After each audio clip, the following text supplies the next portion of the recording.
మీ చేయుత జన్మ జన్మలకి మర్చిపోలేను. సమస్యల పరిష్కారానికి ముందుంటా.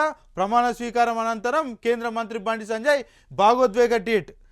పార్లమెంట్లో ప్రమాణ స్వీకారం అనంతరం కరీంనగర్ ఎంపీ కేంద్ర హోంశాఖ సహాయ మంత్రి బండి సంజయ్ ఆసక్తికర ట్వీట్ చేశారు. ప్రమాణ స్వీకారానికి సంబంధించిన వీడియోను పోస్ట్ చేస్తూ భావోద్వేగ వ్యాఖ్యలు చేశారు. తాను రెండవసారి కరీంనగర్ ఎంపీగా ప్రమాణం చేశానంటే అది మీరందించిన చేయుత బలమేనని ప్రజలను ఉద్దేశించి అన్నారు. వికసిత భారత్ లక్ష్యంగా ముందుకు సాగుతున్న ప్రధాని మోడీ నాయకత్వంలో పనిచేసేందుకు తనకు రెండోసారి అవకాశాన్ని అందించినందుకు ధన్యవాదాలు తెలిపారు. మీరిచ్చిన ఈ చేయుత జన్మ జన్మలకు మర్చిపోలేనిదని, నియోజకవర్గాన్ని అన్ని రంగాల్లో అభివృద్ధి చేస్తానని స్పష్టం చేశారు. ఎల్లవేళ మీకు అందుబాటులో ఉంటూ సమస్యల పరిష్కారంలో ముందుంటానని తెలిపారు. అలాగే అవకాశం ఇచ్చిన ప్రధాని మోడీ, కేంద్ర హోంశాఖ మంత్రి అమిత్ షా, బీజేపీ జాతీయ అధ్యక్షులు జేపీ నడ్డా, పార్టీ రాష్ట్ర అధ్యక్షులు కిషన్ రెడ్డి, అహర్నిశలు శ్రమించిన నాయకులు, కార్యకర్తలు, అభిమానులకు హృదయపూర్వక కృతజ్ఞతలు తెలుపుతున్నట్టు ట్విట్టర్లో రాసుకొచ్చారు. రాజ్యాంగంపై దాడిని అనుమతించబోం కాంగ్రెస్ నేత ఎంపీ రాహుల్ గాంధీ.